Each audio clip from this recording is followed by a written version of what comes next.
going on, everybody? Welcome to the final edition of the Chris Stevens Writes YouTube show for 2024. Yo, we made it a whole year doing an episode almost every single week of 2024. Wow, incredible. Want to thank you all who have tuned in this year, who've commented. Also, I have so many guests to thank. Oh my God, the guests that came on the channel.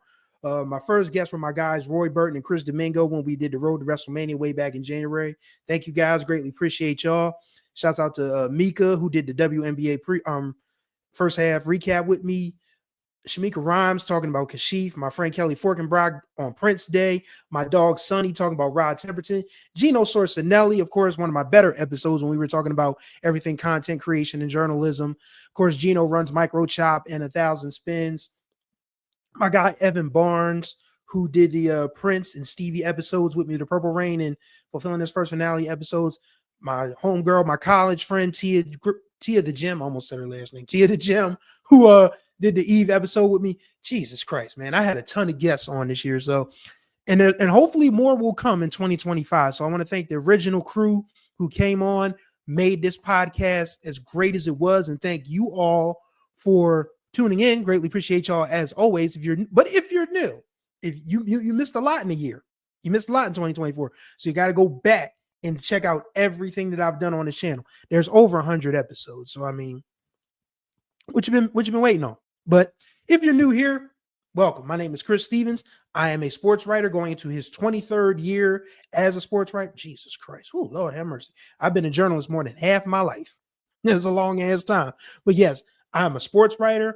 I write novels from time to time. I'm a music lover, as you can gather from this channel. I love cars as well. I did a little review of my own little hoopty that I drive right now, and a bunch of other stuff that you'll come to find that I talk about on this channel. So I invite you to subscribe, tap that notification bell so you're notified of all the new content that drops on the channel. And of course, I'll be dropping every week, so you don't want to miss anything. And if you are not new, don't forget to like and comment on these videos so we can get an algorithm going and more eyes and ears can be on this channel. And I'll talk back in the comments, always do. So if there's a good comment or if there's a question you want to ask or if there's something you want to, have a little dialogue about, I'm open to it. So please, by all means, come through and leave a comment and like the videos as well. All right. So 2024. Yeah.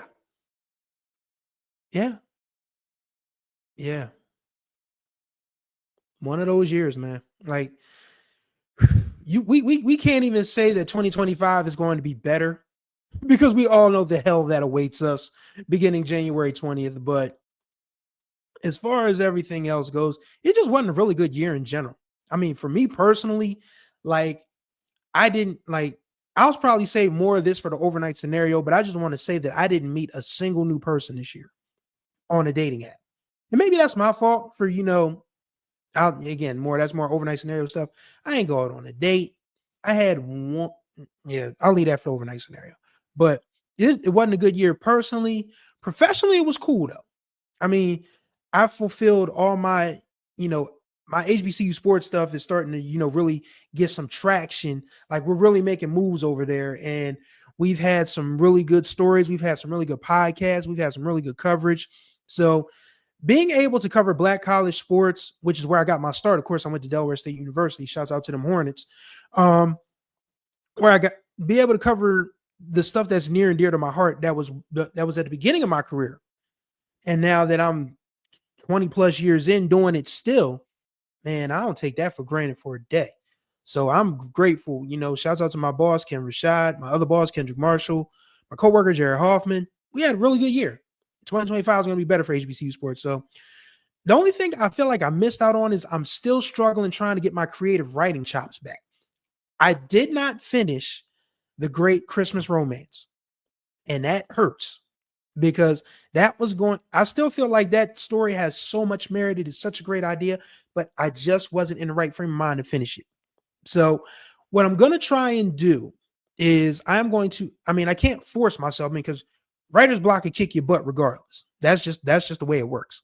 But if I can find a way to turn on my creative brain and let my journalism brain rest long enough to put out some stuff in 2025, even if it's just like little short stories on the blog here or there, I want to at least get back to doing that.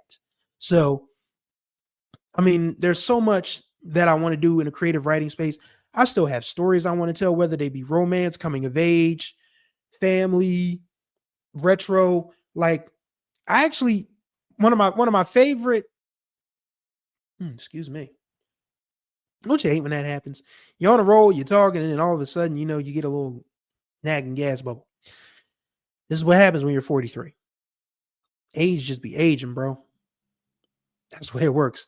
But yeah. So one of my favorite ideas that I did not get to see through was an early 80s sort of adult film kind of novel. Like literally this was taking place in 1982 Philadelphia.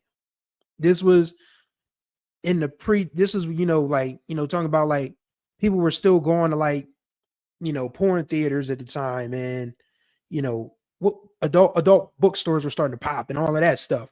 And I had a great idea for this sort of like underground adult film thing. It was kind of like loosely based off The Deuce, which is one of my favorite TV shows. I just put some characters in a 1980 Philly setting, early 80 Philly setting, and I just didn't get to finish it. I mean, I mean, my vault of unfinished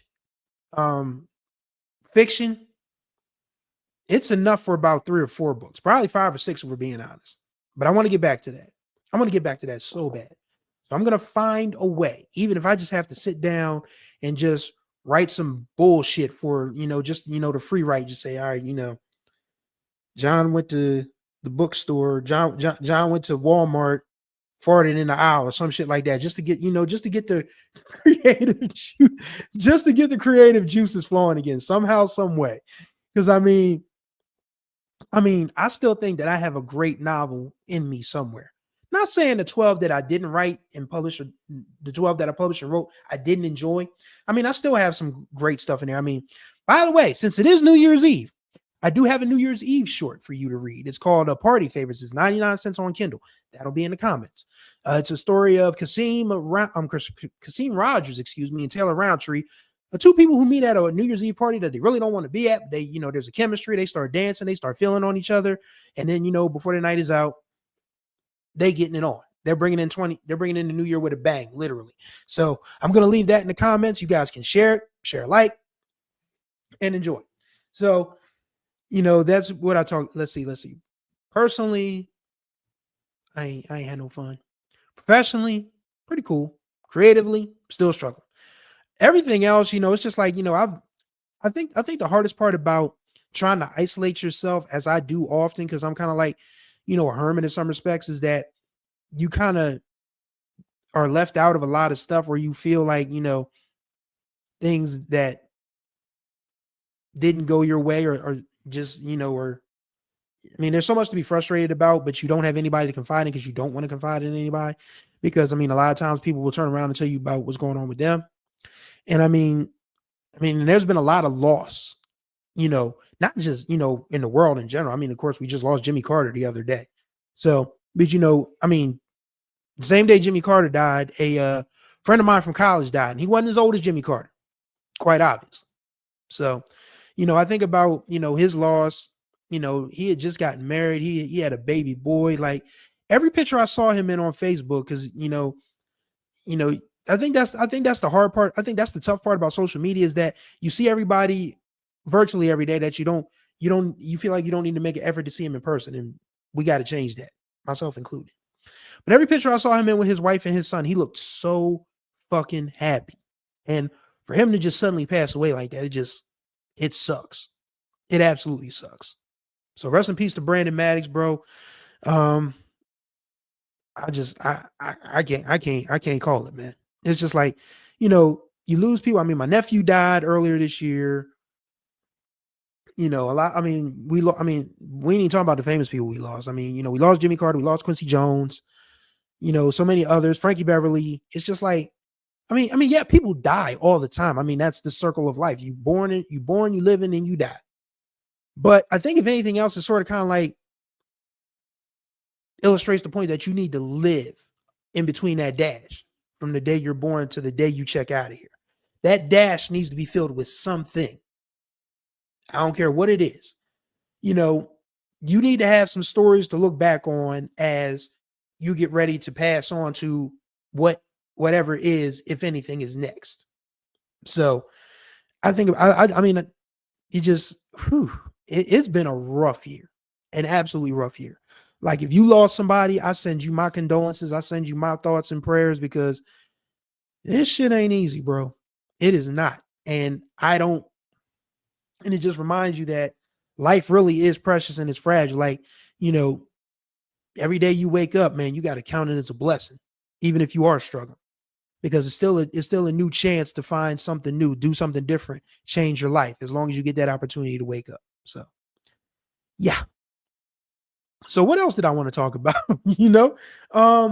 I think I want to do a full music episode, and I think I will, but just overall recap in 2024, I just wanted to, get a show out to let you guys know that, hey, I didn't forget about y'all, even though I was pretty much last week was the busiest week, busiest off week, slow week of my career. It was. And all I did was write about Deshaun Jackson taking a football coaching job at Delaware State. That was it. That took up my entire week. I swore I was chilling last week. I wasn't going to do a damn thing. I mean, I did bake. I baked 2-pound cakes, took them to my mom's house for Christmas, and she took them to her friends and family day. And a lot of the people that had a piece of cake enjoyed it. So I am the pound cake king. Oh boy, innuendo, isn't it fun? Yeah, but I swore I wasn't going to do a damn thing Christmas week. Christmas week turned into me talking to sources about the Delaware State football coaching job. That's the one thing about journalism, man. The news never stops. You always got to report something. There's always something to report. So I swore I was going to be chilling last week, but I really didn't. I wanted to do a real serious blowout episode, and I was actually going to go live today, but instead HBCU Sports, we're going live tonight for our roundtable episode because New Year's Day is like the New Year's Day bowl games, and we were just going to get swamped by that. So, we're going live tonight instead of, our usual Wednesday. But and honestly, I'm glad we're going live tonight because the Luther Vandross documentary is going to air on CNN at 8:00 New Year's night. I will be in front of my television for that. I don't watch TV for much, which reminds me, I probably got to call Comcast and either tell them to cut my package back or scare them into giving me a discount. Either one of the two. Probably both. Because I really don't watch that much on TV these days. I watch sports. But if there's a way that, because a lot of sports are streaming now. So, I mean, what's the point? You know what I'm saying? But yes, I swore, I'm going to do a full musical 2024 episode. It's going to take some time to do some research because honestly, I stay in my 70s, 80s, 90s bag, 2000s from time to time. But there was a lot of good stuff to listen to this year. Kendrick Lamar won the whole freaking year. He literally just, like I've said many times, he tore down that aura of invincibility that Drake thought he had. We got Drake now doing streams with right-wing streamers now. Dude is literally just decided to literally take the mask off. He's literally proving Kendrick's point. So, but yeah, Kendrick Lamar had a wonderful year. Megan Thee Stallion had a wonderful year. Glorilla had a wonderful year. Tuxedo put out an album. So did Khruangbin. Two of my favorite bands dropped albums this year. Tuxedo finally came back after 5 years. Khruangbin came back after 4. It was a beautiful thing. I'll probably talk more about those albums when I get a chance to sit with them more and do a little bit more, listening and backtracking in 2024 so I can have a lot more to say. So yeah, there'll probably be a music episode coming. Will it be Friday? I don't think it's going to be Friday because the overnight scenario is going to make a comeback Thursday evening, and I got a lot to say about that. So maybe I'll do a music. Now I'll just do the music episode next Monday. And then, of course, I'll have a short little clip of my trip to the Simeon Foundation Automotive Museum in South Philly, where they had a wonderful Volkswagen exhibit. You guys know me. I'm a Volkswagen Beetle geek. So I had to go. And y'all know I hate driving to Philly. But, oh my God. Why am I forgetting about the good stuff that I experienced this year? Seeing Stevie Wonder in concert. Boy, I tell you, I'm still on cloud nine about that. Still very much on cloud nine about that. I don't know. I mean, when you get a chance to, I mean, y'all don't understand what Stevie means to me. Like, this was a dude I admired when I was a little kid. When I found out he was blind and was able to do all that stuff, I was like, well, man, that means I can do anything. And he just, progressively became my hero over time. And and he rarely tours. And when he does, the tickets are so. When I saw this whole sing your song Stevie as we fix our nation's broken heart thing drop, and I saw a Philly date, I was like, you know what? I may just have to go ahead and cut something from my budget because I'm going to see Stevie. But lo and behold, the tickets were not as expensive as I originally thought because it was only me going. I mean, sometimes, I've gone to concerts with other people a lot. I took my mom to see Frankie Beverly for the last time this July. Didn't know he was going to pass away soon after that, but I'm glad my mom got to experience that. But Stevie was something I had to experience solo because that's how much Stevie means to me. I wanted to be lost in the greatness of Stevie Wonder. And I got that opportunity Saturday, October 12th. We'll never forget it. Drove my ass up to the Wells Fargo Center in Philly, knowing damn well I hate driving I-95. I do. Matter of fact, I didn't even take 95 going in to the Wells Fargo Center all the way. I waited until the very last minute. I took 291 all the way in until I couldn't take 291 anymore. Of course, I still had to cross the bridge. I keep forgetting the name of that bridge. It's not important. It is important. I guess it's important you're from Philly, but I hate bridges of all stripes. And driving across, that bridge, which is tall and, there's a river down there. And you never want to think the worst about shit, but you always got to have your high beams on, not just in the car, but in your brain.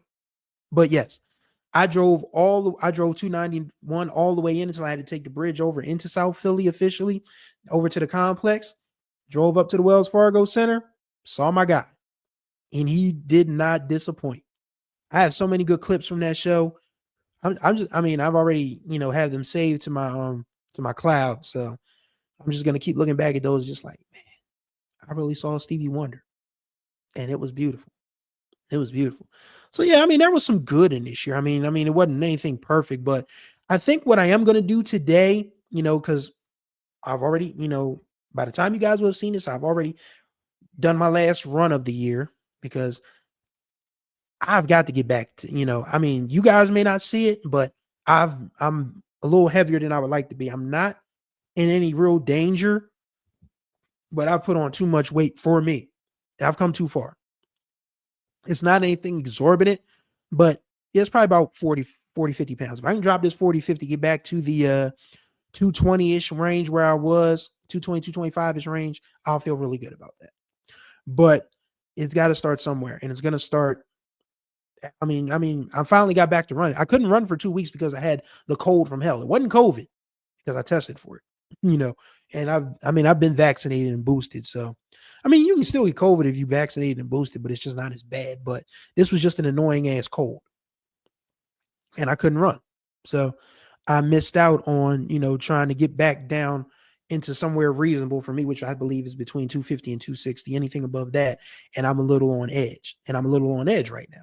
So I'm going to, now that I'm back in good health, I'm going to, do better with meal planning. Obviously, I'm not going to be in the house as much because I cover high school basketball locally. So I'm going to be out 3-4 nights a week. So I won't be here eating food. I'll be out with my camera and my notepad, getting all this stuff together. So that's pretty much, where I am at this point. 2024 wasn't a fun year, but I'm going to take, before we go live today on HBCU Sports, I'm going to sit down, journal, write down my goals, put together a vision board, and sip on some good sparkling cider because I don't drink. I do not drink. I always think about that. I always wonder if that's part of my problem when it comes to dating relationships, because people, I remember there was a time when people used to get looked at funny or looked at as problem, as troublesome for anything marijuana related. Now we have people who openly admit to edibles and THC and gummies. And I'm not judging. Don't get me wrong. I mean, it's just something that I think I got dared straight, dared to death, if you will, because everything. I mean, because I grew up with a single mother that was a social worker, and everything was bad. Drugs were bad. Alcohol was bad. Sex was bad. Everything was bad. Everything was bad. So here I am in my 40s, still trying to parcel out that I may be boring, and it's kind of depressing to think that. But and it's not like I couldn't find a partner or a woman who doesn't drink and doesn't smoke. But I do feel like it's a little bit harder now because everybody's like 420 friendly, and they sip every now and then. It's like I don't do that. So does that make me undesirable? Probably should save that for the notebook, and probably should save that for when I get back into therapy. But it's just fair to discuss. But yeah, I'm gonna chill. I'm gonna manifest. I'm gonna relax. I'm gonna reflect, and then after after we do the live show, I'm gonna chill, watch the ball drop. Then I'm gonna get some sleep. Wake up January 1st, hit the ground running. That's my plan. Hopefully you guys have a plan of your own, and whatever's going on in the world. Yes, it's gonna be what it's gonna be, but you still control your life to some extent. And until further notice, do the best you can for yourself. You owe it to yourself. We all owe it to ourselves. I know that's how I plan to look at it. I owe it to myself to be my best self. And 2024 was not the best year for me, but maybe 2025 can be different if I apply myself a little harder. So that's what we're going to do. And that's going to do it for the Chris Stevens Writes YouTube show for 2024. Greatly appreciate y'all's time. As always, contact information will be in the description below. Once again, don't forget to subscribe and tap the notification bell if you are new. If you're not new, like and comment on this video. Let me know what your plans are for New Year's Eve. What do you hope to accomplish in 2025? What do you hope to experience in 2025? Let's talk about it. Let's have fun. So thank y'all for watching. This first year has been a blast. Year 2, hopefully it's even better. So thank y'all for watching again. Until next time we speak, y'all be good or be good at it. Happy New Year.